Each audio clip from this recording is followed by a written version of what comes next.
আকাশবাণী আগরতলা। স্থানীয় সংবাদ পড়ছি রাহুল চন্দ্রলোধ। এখনকার বিশেষ বিশেষ খবর হলো, রাজ্য সরকার চলতি রবি মরশুমে ন্যূনতম সহায়ক মূল্যে ধান ক্রয়ের জন্য প্রয়োজনীয় প্রস্তুতি শুরু করেছে। আজ থেকে অমরনাথ যাত্রা শুরু হয়েছে। তীর্থযাত্রীদের শুভেচ্ছা জানিয়েছেন প্রধানমন্ত্রী নরেন্দ্র মোদী। আগরতলা রেল স্টেশনে গত 24 ঘন্টা প্রত্যেক শ্রোতা বন্ধুদের কাছে আমাদের অনুরোধ থাকবে, আপনারা যদি আমাদের ইউটিউব চ্যানেলকে এখনও সাবস্ক্রাইব না করে থাকেন, এখনই সাবস্ক্রাইব করুন। কারণ কেন, আমরা আপনাদের জন্য নিয়ে আসছি প্রত্যেক দিনের আকাশবাণী আগরতলা বাংলা সংবাদ, এবং সেই সংবাদটি পাওয়ার জন্য আপনারা এখনই আমাদের ইউটিউব চ্যানেলকে সাবস্ক্রাইব করুন। অভিযানে 12,54,00,000 টাকারও বেশি মূল্যের নিষিদ্ধ কফ সিরাপ উদ্ধার হয়। শেষ হলো নিশ্চিত করার লক্ষ্যে আজ মাঠে নামছে বিশ্ব চ্যাম্পিয়ন আর্জেন্টিনা। এবারে বিস্তারিত সংবাদ। রাজ্য সরকার চলতি রবি মরশুমে ন্যূনতম সহায়ক মূল্যে ধান ক্রয়ের জন্য প্রয়োজনীয় প্রস্তুতি শুরু করেছে। এই উদ্দেশ্যে সচিবালয়ে অনুষ্ঠিত বৈঠকে উপস্থিত ছিলেন কৃষিমন্ত্রী রতনলাল নাথ ও খাদ্যমন্ত্রী সুশান্ত চৌধুরী। তারা ভার্চুয়ালভাবে পঞ্চায়েত সমিতির সমস্ত চেয়ারম্যান, ভাইস চেয়ারম্যান, মহকুমা শাসক, বিডিওদের সঙ্গে ন্যূনতম সহায়ক মূল্যে ধান ক্রয়ে সরকারের পরিকল্পনা বিস্তারিত অবহিত করেন। হস্ততাঁত ও হস্তশিল্প মন্ত্রী বিকাশ দেববর্মা আজ আগরতলার পূর্বাশা কমপ্লেক্সে হ্যান্ডিক্রাফটস অ্যান্ড সেরিকালচার দপ্তর আয়োজিত মেরা রেশম মেরা অভিমানের দ্বিতীয় পর্যায়ের কর্মসূচির উদ্বোধন করেন। তিনি বলেন, রাজ্য সরকারের আন্তরিক উদ্যোগে আগামী দিনে রাজ্যে রেশম শিল্প আরও সমৃদ্ধ হবে, নতুন কর্মসংস্থানের সুযোগ সৃষ্টি করবে এবং আত্মনির্ভর ত্রিপুরা গড়ে তোলার অভিযাত্রায় গুরুত্বপূর্ণ ভূমিকা পালন করবে। উপস্থিত ছিলেন পশ্চিম ত্রিপুরা জেলা পরিষদের ভারপ্রাপ্ত সভাধিপতি বিশ্বজিৎ শীল। এবছরের অমরনাথ যাত্রা আজ সকালে জম্মু ও কাশ্মীরের পেহেলগাঁও এবং বালতাল পথ দিয়ে শুরু হয়েছে। প্রায় 57 দিনের এই তীর্থযাত্রায় দেশের বিভিন্ন প্রান্ত থেকে লক্ষ লক্ষ ভক্ত অংশ নেবেন। ভক্তরা 3,888 মিটার উচ্চতায় অবস্থিত পবিত্র অমরনাথ গুহায় গিয়ে প্রাকৃতিকভাবে সৃষ্ট বরফের শিবলিঙ্গ দর্শন করতে পবিত্র গুহা মন্দিরের দিকে রওনা হয়েছেন। অমরনাথ যাত্রা আগামী 28 আগস্ট রাখি বন্ধনের দিন শেষ হবে। প্রথম দফায় 4,822 জন তীর্থযাত্রী ইতিমধ্যেই যাত্রা শুরু করেছেন, যার মধ্যে 2,510 জন পেহেলগাঁও এবং 2,312 জন বালতাল পথ দিয়ে যাচ্ছেন। যাত্রার নিরাপদ এবং সুষ্ঠু পরিচালনার জন্য কড়া নিরাপত্তা ব্যবস্থা নেওয়ার পাশাপাশি বিশ্রাম, খাবার, চিকিৎসার পরিষেবার মতো প্রয়োজনীয় সব সুবিধা রাখা হয়েছে। এদিকে প্রধানমন্ত্রী নরেন্দ্র মোদী অমরনাথ যাত্রায় অংশগ্রহণকারী ভক্তদের শুভেচ্ছা জানিয়ে এই যাত্রাকে দেশের আধ্যাত্মিক ঐতিহ্য এবং সাংস্কৃতিক ঐক্যের প্রতীক হিসেবে উল্লেখ করেছেন। তিনি তীর্থযাত্রীদের পরিচ্ছন্নতা বজায় রাখা, নিরাপত্তা বিধি মেনে চলা, ভোকাল ফর লোকালের মাধ্যমে স্থানীয় পণ্য কেনা, এক পেড় মা কি নাম উদ্যোগে বৃক্ষরোপণ এবং নেশন ফার্স্টের চেতনায় কাজ করার আহ্বান জানান।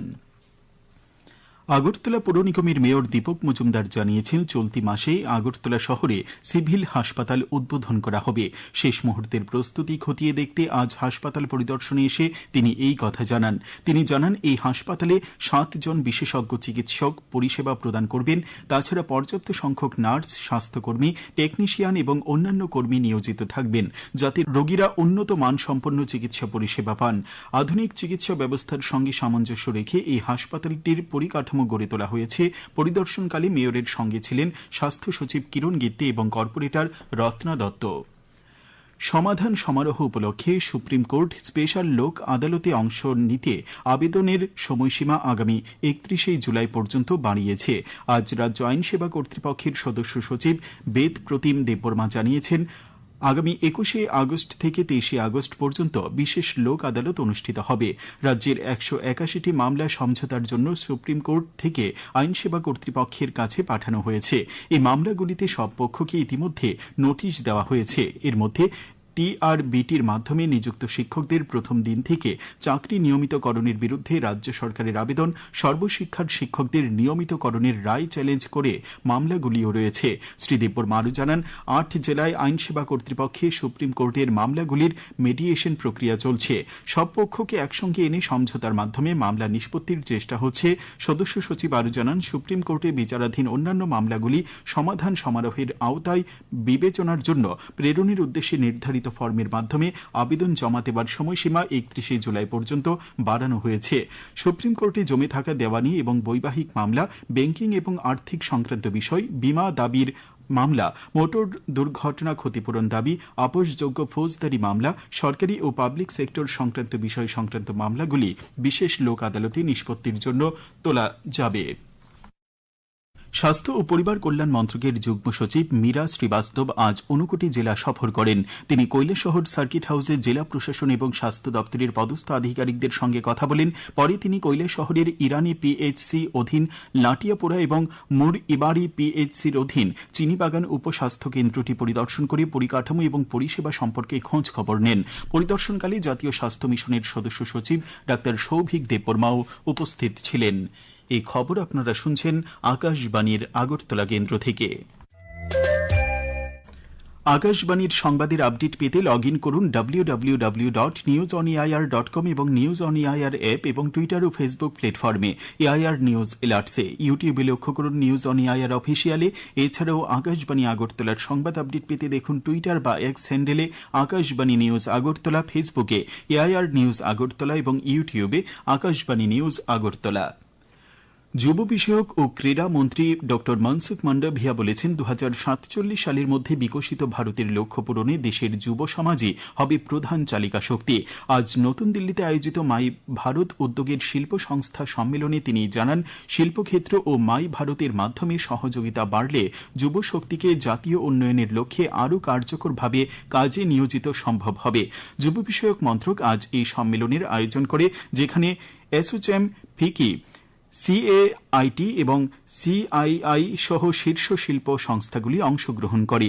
এই কর্মসূচির উদ্দেশ্য শিল্পক্ষেত্রের অংশীদারদের মাই ভারত ইকোসিস্টেম সম্পর্কে অবহিত করা এবং শিল্প সংস্থা, কর্পোরেট এবং সরকারি সংস্থাগুলিকে এই উদ্যোগে যুক্ত হওয়ার আহ্বান জানানো। আগরতলা রেল স্টেশনে গত 24 ঘণ্টায় অভিযান চালিয়ে 12,54,00,000 টাকারও বেশি মূল্যের নিষিদ্ধ কফ সিরাপ উদ্ধার করা হয়েছে। গতকাল রাতে আগরতলা রেল স্টেশনে দেওঘর এক্সপ্রেস ট্রেনের পার্সেল ভ্যানে অভিযান চালিয়ে জিআরপি আগরতলা থানা এবং ক্রাইম ব্রাঞ্চের অ্যান্টি নার্কোটিক্স শাখার পুলিশ প্রায় 6 কোটি টাকার কফ সিরাপ উদ্ধার করে। এর আগে গতকাল সকালে আগরতলা রেল স্টেশনে একটি পণ্যবাহী ট্রেন থেকে রাজস্ব গোয়েন্দা দপ্তর এবং ডিআরআই, আসাম রাইফেলস এবং রেল সুরক্ষা বাহিনীর যৌথ অভিযানে 6,54,00,000 টাকারও বেশি মূল্যের নিষিদ্ধ কফ সিরাপ উদ্ধার করা হয়। পুলিশের মুখ্য জনসংযোগ আধিকারিক রাজদীপ দেব এই খবর জানিয়েছেন। রাজ্য সরকারের বিভিন্ন দপ্তরে অবিলম্বে শূন্য পদ পূরণ, ককবরক শিক্ষক নিয়োগ, এডিসি এলাকায় কাজের সংস্থান সহ 7 দফা দাবিতে ট্রাইবেল ইউথ ফেডারেশনের কেন্দ্রীয় কমিটির উদ্যোগে আজ আগরতলার সার্কিট হাউস সংলগ্ন এলাকায় 3 ঘণ্টার গণ অবস্থানের আয়োজন করা হয়। গণ অবস্থানে টিওয়াইএফ এর সাধারণ সম্পাদক কুমুদ দেববর্মা দাবিগুলি বিস্তারিত ব্যাখ্যা করে বক্তব্য রাখেন। সুপ্রিম কোর্টের নির্দেশ মেনে দক্ষিণ জেলায় জাতীয় সড়কের দখলকৃত জায়গা দখলমুক্ত করার উদ্যোগ নিল জেলা প্রশাসন। আজ এই উদ্দেশ্যে শান্তির বাজারের ব্যবসায়ী যান চালকদের সঙ্গে বৈঠক করেন জেলাশাসক মোহাম্মদ সাজ্জাদ পি।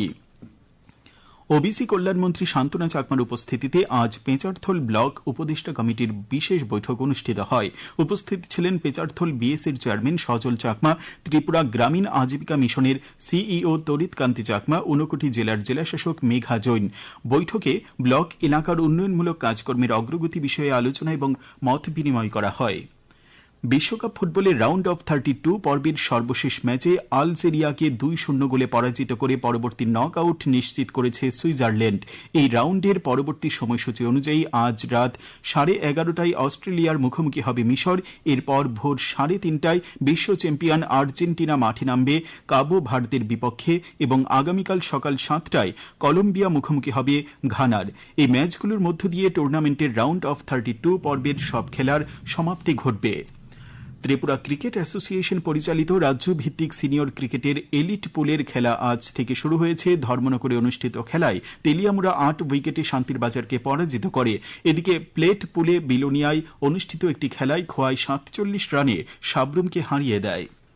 আগামী 24 ঘণ্টায় উত্তর ও ঊনকোটি জেলায় বজ্র বিদ্যুৎ সহ ভারী বৃষ্টিপাতের সতর্কতা জারি করেছে আবহাওয়া দপ্তর। আগামীকাল দিনের সর্বোচ্চ তাপমাত্রা 35 ডিগ্রি সেলসিয়াস এবং সর্বনিম্ন 26 ডিগ্রি সেলসিয়াসের কাছাকাছি থাকতে পারে। আজ দিনের সর্বোচ্চ তাপমাত্রা ছিল 35 ডিগ্রি সেলসিয়াস এবং সর্বনিম্ন 27 ডিগ্রি সেলসিয়াস। শেষ করার আগে খবরের বিশেষ অংশগুলি আরেকবার পড়ছি। রাজ্য সরকার চলতি রবি মরশুমে ন্যূনতম সহায়ক মূল্যে ধান ক্রয়ের জন্য প্রয়োজনীয় প্রস্তুতি শুরু করেছে। আজ থেকে অমরনাথ যাত্রা শুরু হয়েছে। তীর্থযাত্রীদের শুভেচ্ছা জানিয়েছেন প্রধানমন্ত্রী নরেন্দ্র মোদী। আগরতলা রেল স্টেশনে গত 24 ঘন্টার অভিযানে 12,54 লক্ষ টাকারও বেশি মূল্যের নিষিদ্ধ কফ সিরাপ উদ্ধার হয়। শেষ হল নিশ্চিত করার লক্ষ্যে আজ মাঠে নামছে বিশ্ব চ্যাম্পিয়ন আর্জেন্টিনা। স্থানীয় সংবাদ আজকের মতো এখানেই শেষ হল।